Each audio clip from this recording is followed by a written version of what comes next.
Let's start with Mr. Keith. Let's get to know how is it taking English class online? Is it good? Is it bad?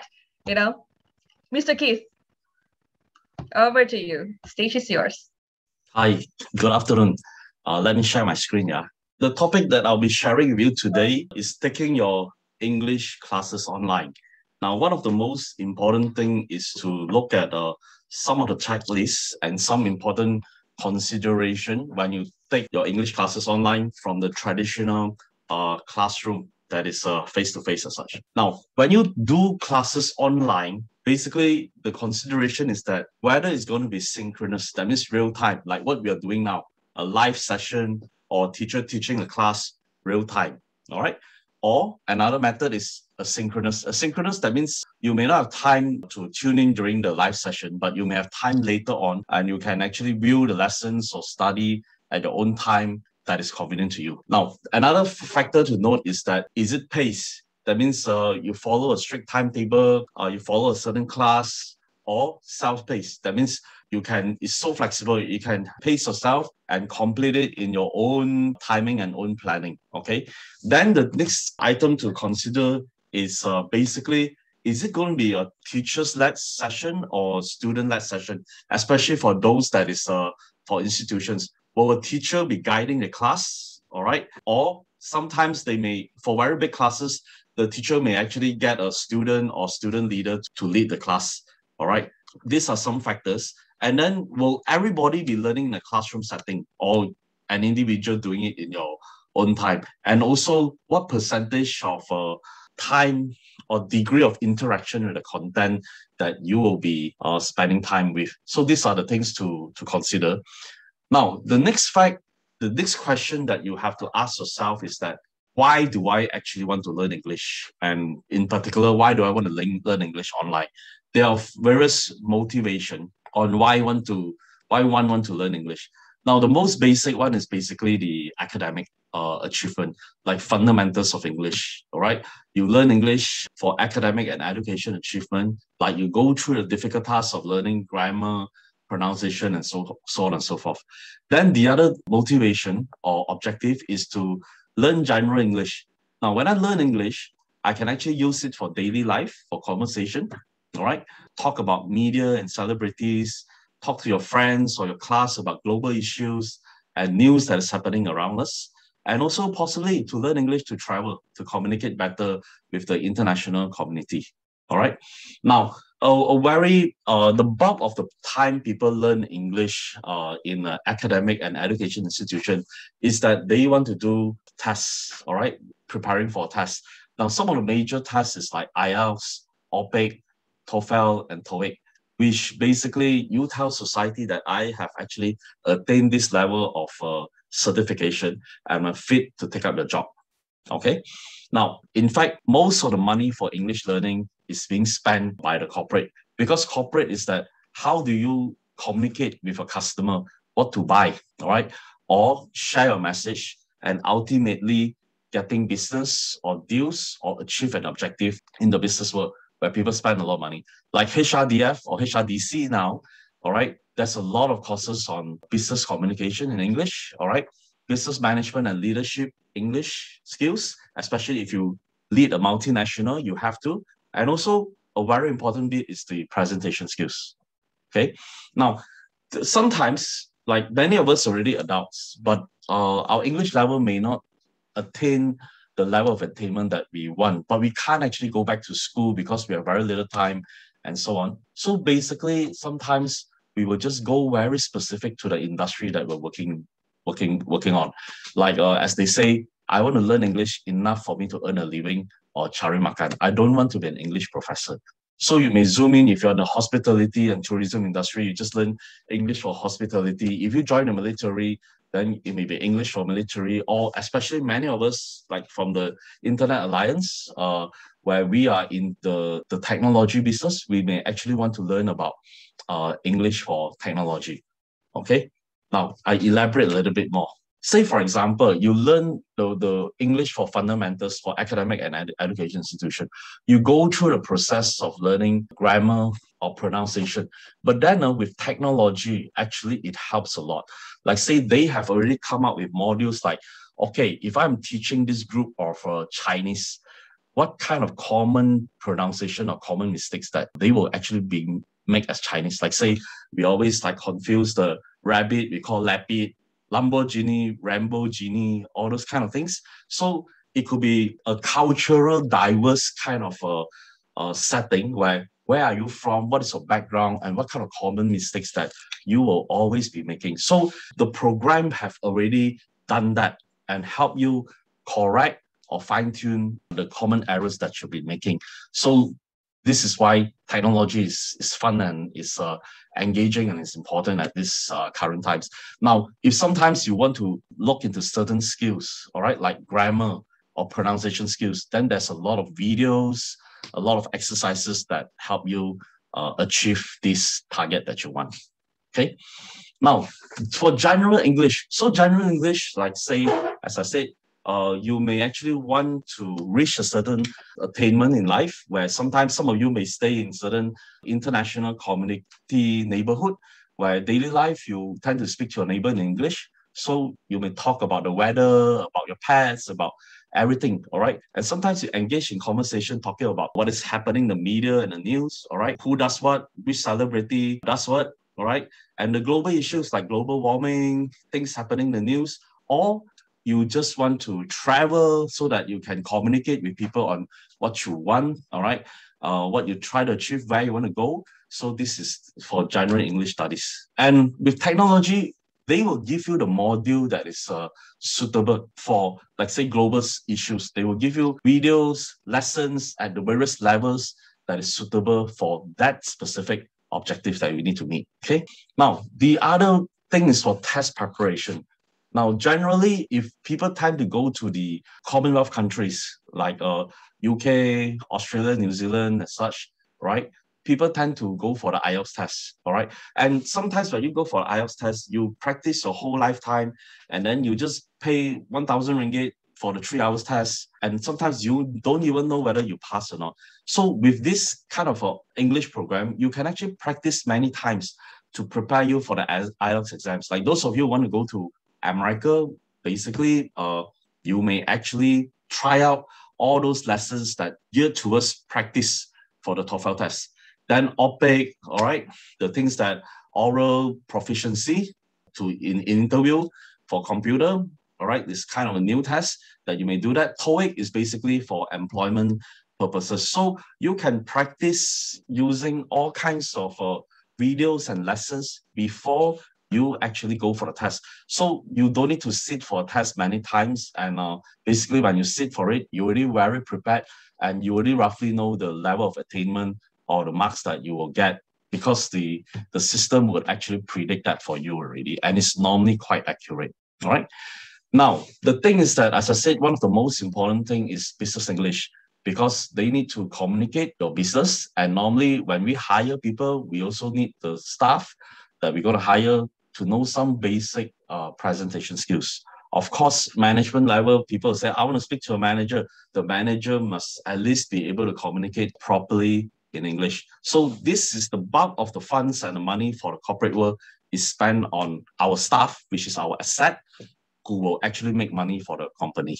Okay. Now, the other levels is that the system in this English central system is that we have actually about 200 over staff updating the system on what is trending, what is needed, what are the requests or topics or lessons, plans or lessons you need that the corporate require, like the basics of business communication, presentation skills, what's latest in that segment, all right? Then there are other new areas like negotiation strategies. So they give you simulations on how people negotiate, watch the videos and such. And there could be something new like business culture. All right. I was quite surprised when I was visiting a friend. I said, what do you do? Oh, I'm the culture director for my company. So they look at the culture, the behavioral patterns of the staff, and then they communicate in that segment actually. All right. Because the things that your staff force, if you run an international community, they could actually come from anywhere. All right. And you have to cater for all of them actually. Okay. Now, For industry specific, as I was saying, it could be energy, engineering. Like say, for example, one of the state governments was asking me, hey, I will have to train 2,000 graduates in engineering and I guarantee them jobs. We have already have contract with the multinationals, but we're going to make sure that they can go global and go international where they have a certain level of proficiency. So what we do is that we zoom into all the engineering modules for the students so that they are good in that segment at least. Okay, we even have like say some topics like English for religion study for the matter. All right, like the Logistics Association was asking me to build a platform for them to put the learning content to it. Now, if they really want to, they can actually have a services and transportation English for the staff to actually access and upskill and upgrade accordingly. Now, CPD, continuing professional development, is almost a certain thing, and I'm sure all of you have heard about lifelong learning because we just have to continue learning to stay relevant and stay competitive in the market segment that we serve in. Now, I'll give you some case studies on why learning English online is important and how fast this exercise has been going, because we work in a practical real life situation. If the things doesn't work for us, all right, company close down. All right, just if you can't scale up, if you can't adapt, you will close down basically. So in the case studies, like say for example, in Thailand, we work with a university where the king himself gives the budget. All right, now if you look at the picture over here, we actually get a celebrity to teach them how to use the system. We have 1,000 students gather in a very big hall, and everybody is given the content which they can access from the phone. All right, they practice, they speak on the phone, they listen, they learn English, and they have a team of people actually guiding them how to use it. And after that, they actually go back for the next few months to upskill and learn the English and probably segmentize or go into the segment that they want to be employed in. All right. Now, for a government as a whole, like say, for example, the Japanese Olympics 2020, many companies actually say, hey, we have a lot of international friends coming in, but our people must at least have some basic conversational English. So, but they cannot keep on having classes because the working hours are long. So they just give them this English program where they can self-study based on the industry that they're in and basically upskill in their own time, all right, specific to that industry. Now, for Huawei, like say a big company like that, now they are going to sell the Huawei devices into every industry possible. And the staff will have to speak the lingo as well as the sometimes the jargons of that industry or common words or common phrases of industry. Every one of the staff are given this program so that they train themselves properly and prepare themselves for that specific industry. Now, the other thing is that for international schools, many parents put their kids in the Chinese school or the mother tongue schools when they're primary. But secondary schools, when they go and join an international school or private center for the matter, they expect English to be good. But then again, how you basically need to upskill very quickly. And you cannot keep on calling a teacher to teach you fast for what you have not learned for the probably past 6 years. So to upskill very quickly, we actually use technology to let you practice, to learn how many vocabularies, how many sentences, what level you are in, and how do you upgrade for a matter. Then government, we actually look into providing all this learning content for English for business or communications and so on in all these community broadband centers where the B40 can actually go there and learn without being shy or people laughing at them. As such, they can practice, they can try, they can wear the headphone, and basically they learn at their own pace. They can go back as often as if they want. If in between or at different intervals they can't make it, they can come back another day or another time that is convenient for them. All right. And sometimes for like say certain specific purposes, like say for example, we work with a library community where basically in Sarawak, English is like the main language of communication. And they have a lot of people coming to the state library and they want the frontliner to be proficient in English. So we actually design a program on basic English or English for information technology for the matter, so that the frontliners can actually converse in a way that is sufficient with whoever the visitors or the library customers that they are serving. Okay. So this is an overview of some practical application. Now, one of the important things when you embark on technology to learn a language is that one have to know that one of the most important things is that how do you level up? Can I measure that when I first use this program or learn, I'm at a beginner level? Will I be upgraded in a certain time to be intermediate or maybe an expert user and stuff like that? So essential that it's measurable. Now, some of the traits that you need to know or observe when you're using any online or technology program is to look at certain factors. All right.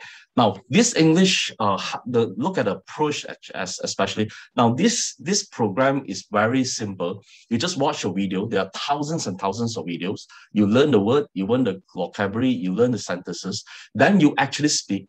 When you speak, they will use artificial intelligence where they recognize record your voice, send to the cloud mark it, and immediately give you the results. Now, sometimes some people may want to go further and they may want to pay a more premium where you actually book a teacher, all right, to go live with you, to speak on one-to-one basis after you completed certain lessons. But then most of the institution for budget purposes, they just watch, learn, and speak. They don't pay an additional premium for go live. But for corporate, probably they may want to do that. All right. Now, as I was saying, the things to look for is that one have to have a huge library because there are many authentic or real life settings that you will be encountering.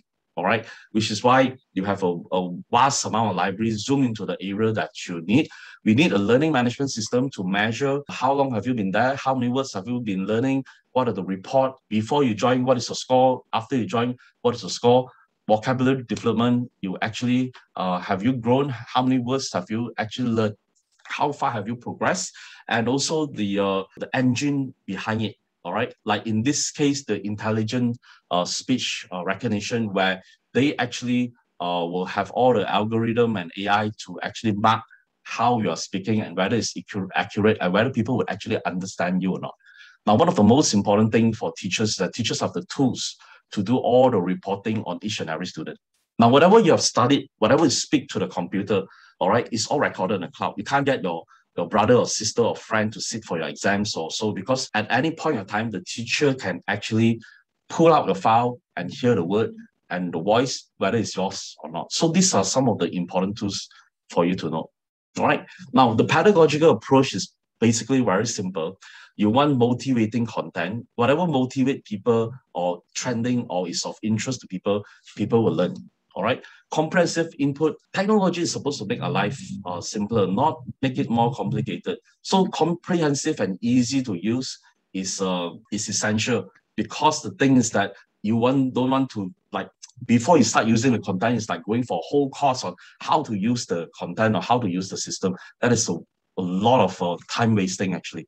And the other important thing is that context-based learning. Context-based learning in the sense that what matters or what is important to you and in the context that you're learning the program. Okay.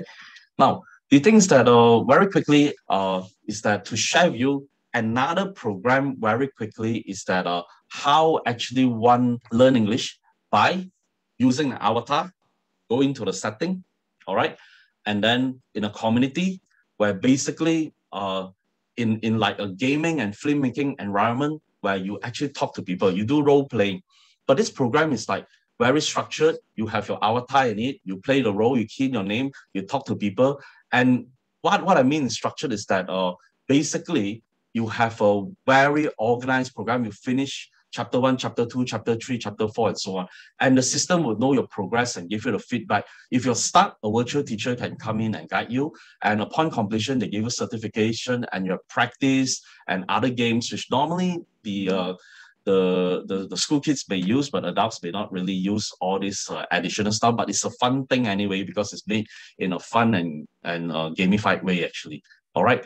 Now, again, what is important is that you need back-end reporting to measure the success, all right? And you also need to know who is your target audience. Is it B2B, B2C, B2G, all right? And how do you want to deploy it? And ultimately, what level you want to go, like say beginner's course to elementary course or to advanced course, all right? How would you actually achieve the objective that you want, all right? Now, this is a structure, like say if you go one lesson, what will be covered, all right, by those lessons, and what is going to be the objective. Now, this is a program called Wellawoods English. It's highly engaging, and then it's linked to the CFR, which is commonly accepted many places in the world. And then they use the Carnegie speech analyst also recording your voice to the cloud and marking almost instantly. So this is a very brief overview on two programs that you can actually use. Now, the thing is that, like, say, for example, the previous program, some people who wants to be a UK citizen, all right, you'll be amazed, within 3 months or 6 months, they can learn language almost like what normal school kid learns for 6 years. So let technology help you, and let technology help you achieve your goals and advance. Thank you very much. Right, thank you, Mr. Keith Thong. Right, excuse me. Ladies and gentlemen, just to let you all know, if you have any questions regarding to all our speakers, you can put it up in the our Facebook, so we can type it in. Then later at the end of the how do you call it, the events, then we'll pick up your questions, and then we will ask the speakers, on your question itself. Correct, Zeti? All right. So, right. So the next speaker I'd like to introduce you to Mr. Terry Phillips from Innova.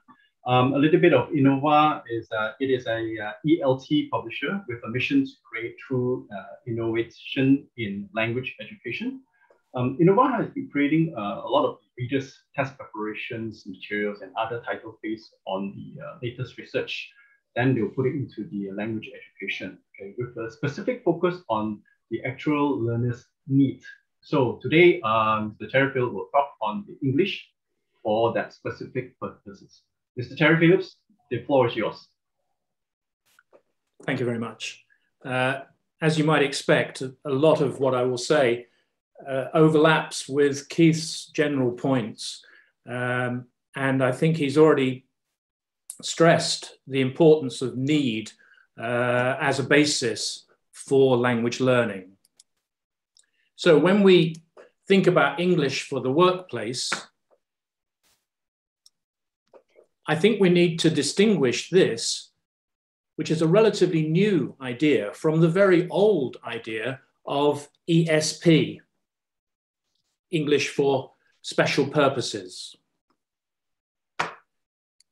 In the old days, when I came into language teaching over 40 years ago, there was a section of many large language schools which focused on ESP. And the key idea there was, I know what it is, but how do you say it in English? In other words, it was generally regarded as a post-entry type of course, where the body of knowledge was already known in the first language, in the L1. And therefore, it had to be assumed that the general English level was already very good. It sat on top of a general English program. And this went back to a theory which was still common in the 70s when I started, the universal competence theory, the idea that all language use was underpinned by a general competence. And when you came to ESP, all you needed to do was add on at the top of the general English course. Syllabuses in ESP courses were job specific. The key word there is job specific. Sorry, I've got a dog. The key point there is that it was job specific. One of the very first situations I was placed in when I had my own language school in the Sultanate of Oman was to teach an ESP course, in fact, to produce an ESP course for the engineering workers at a power station. And so I got the wonderful Oxford ESP book for electrical engineers. And the very first time we met, they went through the syllabus, the students went through the syllabus, and they said, we don't do this and we don't do that, and we don't understand what that is. And why haven't you covered this, that, and the other, which we do? In other words, they wanted a course which helped them in their job, not in electrical engineering in general. And the result was that the job needs led to specially written courses. And in fact, I wrote many of them myself. The problem with that, though, is because it's job specific, unless you can find other people who do exactly the same job, it's very hard to sell the course more than once. And I think that was one of the reasons why ESP fell out of common use. The British Council in Munich managed to lose £1 million a week producing ESP courses in those days. What about transferable skills? There were very few. Even jobs in the same sector had different needs. So the point here was, as I mentioned, that you had a lot of general English and then you just added a bit of ESP on the top. It was a very hard thing to do, and it only appealed, it was only available to students who already had a good general English. Okay, what have we got now? English for the workplace. It's a rather different underpinning here. I want to work in this sector, or I've just started. So it's pre-entry or immediately upon entry. The body of knowledge is largely unknown. People in an English for the workplace language course may well not really know much about the language they're going to need or the purposes that they're going to have to put that language to. What about the general English level? Let me come back to that in a minute. The syllabus can be sector specific. It doesn't have to be job specific, which means that the sector needs can cover general content as, for example, the things that Keith has just shown in his presentation. And the transferable skills are many between jobs in the sector. If you're in hospitality and tourism, then you have general needs which can be covered in an English for the workplace course. And the transfers can even be between jobs in other sectors. Again, Keith has alluded to this already, meeting customers. If you're in any kind of customer-facing job, you have to meet customers. So it doesn't matter what your sector is, you will still have that job need. What is the difference between general English and English for the workplace? General English is general. I mean, it says it in the title. In fact, general English is sometimes called, rather cynically, general English for no obvious purpose. Even if we don't use that expression to make fun of general English, what we're saying is we don't know the purpose. Why are the students learning this English? We don't know as teachers, and they probably don't fully know themselves. Certainly, we can guarantee that general English has unpredictable input. In theory, if you are good at a language, you should be able to cope with any input that is thrown at you. And therefore, there is an unlimited range of vocabulary, functions, time references. You need to be able to talk about the past, the present, the future, hypothetical times, and an unlimited range of interactional roles. What situations can I be forced to use my English in? As a friend, as a manager, as a colleague, as a worker. A full knowledge of the code is required. What do I mean by that? Well, the underlying code is the way that we are able to create language. And if we have got an unpredictable input, we have to have a full knowledge of the code. We have to know and be able to decode anything which is thrown at us. And one-off usage is often the truth of the matter. Chomsky says that languages rule govern creativity. And he also said on one occasion, most of the statements you make in your first language, you have probably never made before and will never make again. once you move beyond phatic communion like hello, how are you, and so on. I remember a case where when we were in Oman, one of my teachers came back and he was laughing about his experience at the post office. And he said, and I said, why are you laughing? He said, I handed over the parcel to the clerk in the post office, and he said to me, what is it? And I said, it's a book. He said, I've drilled that sentence, that interaction, 1,000,000 times with students. I have never actually said it myself in English, because it's not something we normally really say in our first language.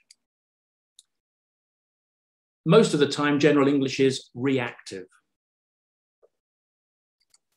And the more, the better. If you are genuinely going to say, I can speak English, then you need to have a huge amount of input over maybe 10, 15 years. English for the workplace is almost the polar opposite of each of these points. It is specific to the sector. It is predictable input to a large extent. Once you decide where this person is going to work, you know what the person is going to have to respond to.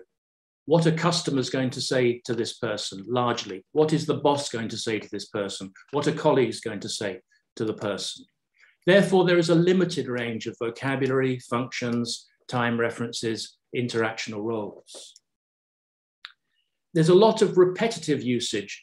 Keith has alluded to how fantastic the internet is, or digital learning in general, how fantastic it is for practice.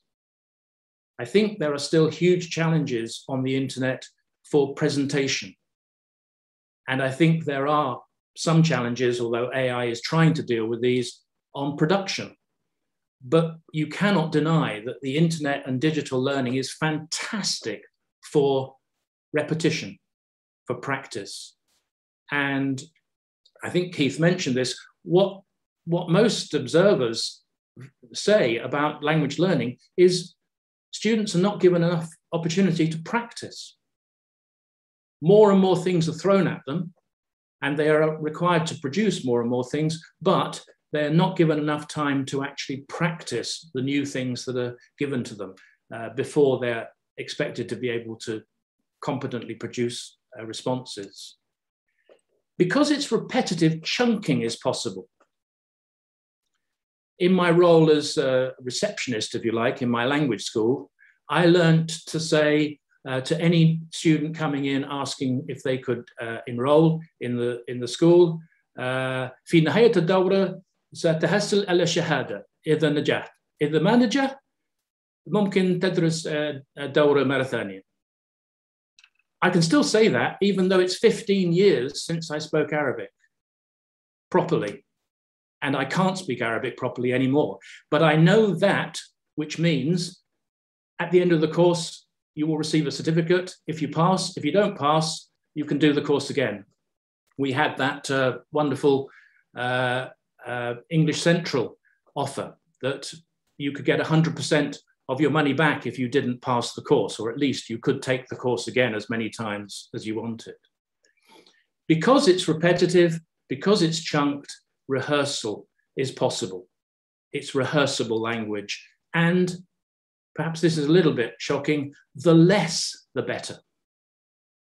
If you're creating an English for the workplace course, the less you produce, the better, because everything you produce should be exactly what the student needs to work in that particular workplace at that level of competence.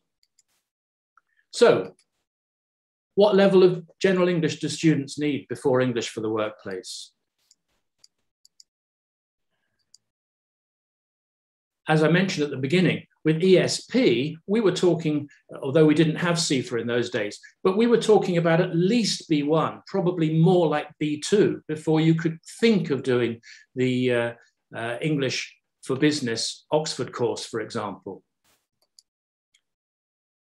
But the point about this is general English is not one destination. It is English for no specific purpose. Whereas EFW, English for the workplace, is the destination. It's a very clear destination, and the destination should determine the route. Once you know where people should get to in order to be considered successful as a language user, you should know exactly the route to take to get them to that destination.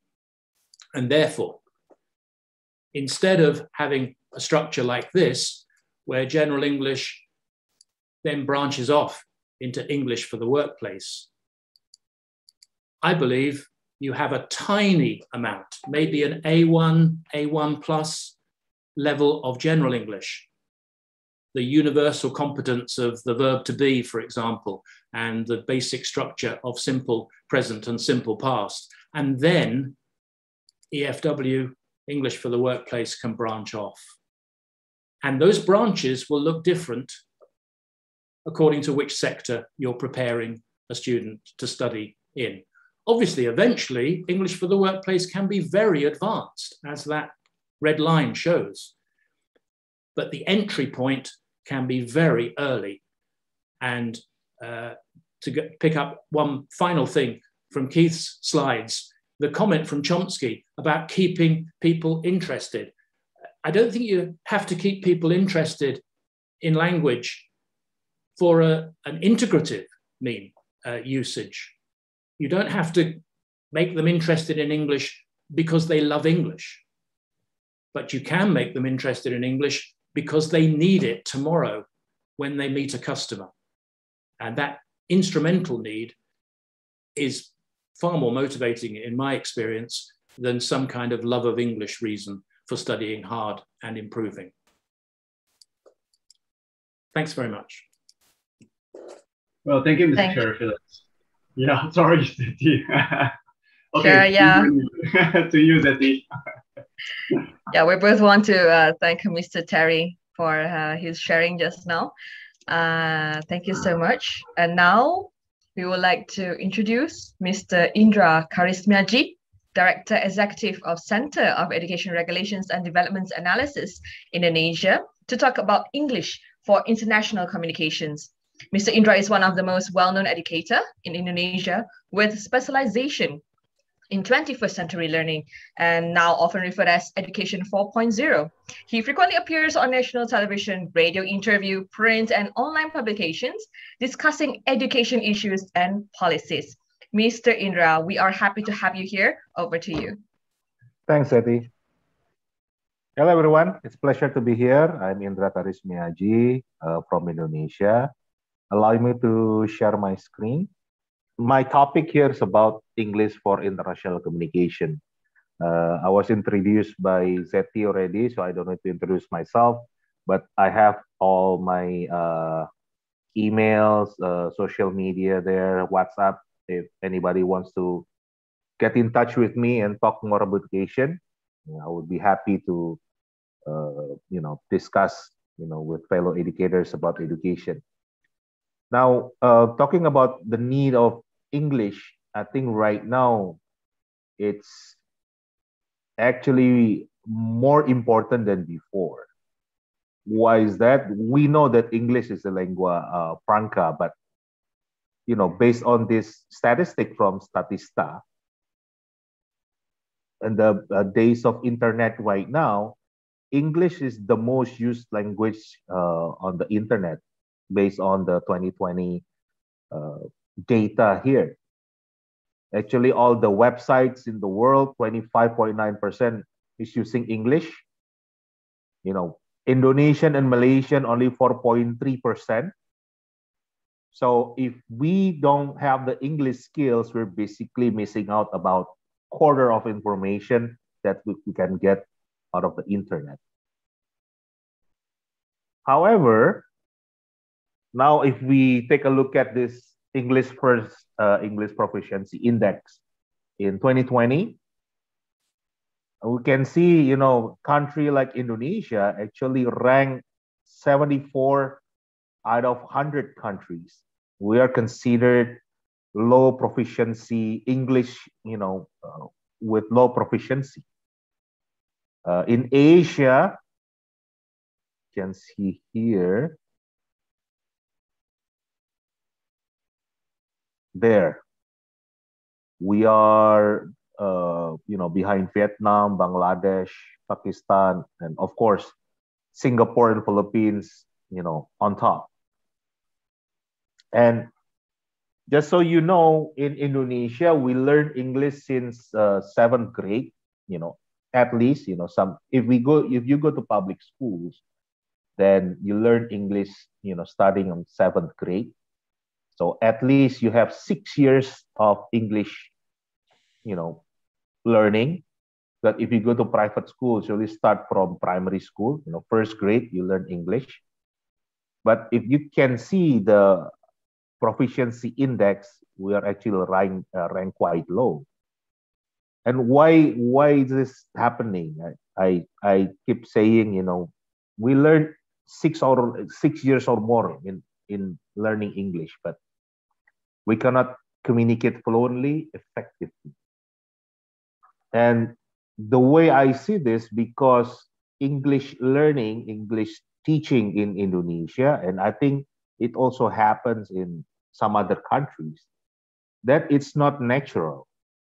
If you read the book written by Angela Duckworth, it's a very popular book, titled Grit. She said in her book that human being is the only creature that must learn anything in order to do something. She gave an example of a horse. She said that only a few minutes after a horse was born, it can stand up, it can walk, and within a few hours, it can run. But only human beings needs to learn how to walk, need to learn how to communicate. So if you're talking about L1, our first language, our mother tongue, we still need to learn how to acquire that language. But the problem is the way we learn our L1 is very different than the way we learn our L2. Let's say English is our L2. It's very different way of learning. I always tell people, the way, our education system, push us to learn this foreign language is actually just like pushing a baby starting to read a newspaper. Because we always start with a book, right? Can you imagine, a baby, start acquiring their first language by giving them a book? But that's how we learn our English, how we learn our L2, which is not natural. The learning of L1 should be the same, how you learn L2 as well. I mean, you learn L2 same as the way as you learn L1. That's how you acquire language naturally, meaning that you have to start from listening first. Then after you have enough listening, then you will be able to speak. After you can speak, by first grade, you start learning how to read, and then you write. This is the natural language acquisition. This is how you learn L1. But somehow, in my country, in Indonesia, you start by reading, which is not natural. That's why our English proficiency is very, very low. I believe it should start from the same way as we acquire our L1. This is what Krashen said as well. It should be acquired naturally. Whether it's L1, L2, L3, L4, L5, you learn it how your brain works. That's the key. And if you use Bruner's theory of learning, also you have to start with enactive first, then iconic, then the last one will be the symbolic. You learn about letters, That's the last one. But we always start with the symbolic first. Now, with the advancement of the technology, the good thing is we can create the inactive, just as good as we actually learning our L1. We can learn, iconic method as well with the help of the technology. Just like Keith, said earlier that with this technology, we can learn, using asynchronous method, not only synchronous. You can learn anytime, anywhere, any device. And that's what we do we help some schools in creating this type of learning, and it works wonderfully. It's easier for students to learn because I call this recursive hierarchical recognition. This is actually a theory done by a dear friend of mine, the late Lance Knowles. He's American. He passed away a few years ago due to brain cancer, I believe. But he's one of the geniuses that I know. He told me that it's easier for the brain to acquire, your second language or your third language if the brain recognize, the context, the information.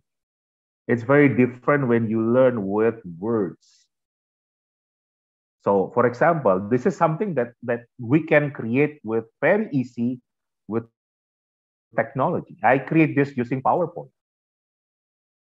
For example, instead of using words, we can use icon like this.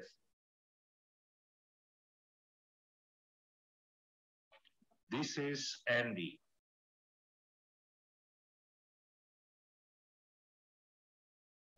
Andy is a teacher.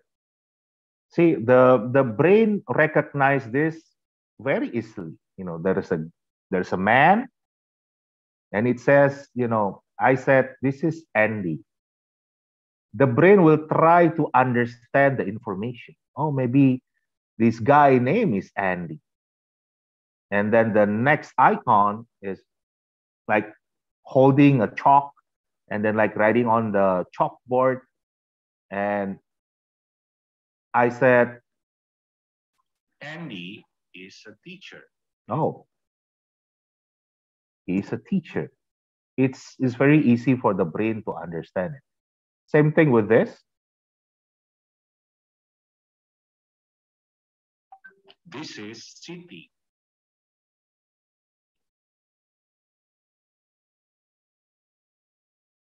She is a student. See, this is a very simple technology that we can create easily now with the advancement of the technology. And this will help students, will help workers to acquire English in a similar way of how they learn L1, which is start from listening first in an inactive environment, meaning the environment that they very familiar with. And then after they have enough listening, then they can start to speak just like a baby. Then after the listening and the speaking part, the skills are developed, then we can start introduce them to the reading and writing part. And this is what I do with some of my partners. Let's say I work together with ASU Prep Digital from US, Lincoln Learning from the US, Green Study from the US, NYC English, and also Literatu from Australia. This is a simple way of doing it, and we're trying to create English learning environment very close to how the people acquire the L1. And hopefully this will make things easier and improve the proficiency level. Okay, that's all from me. Thank you.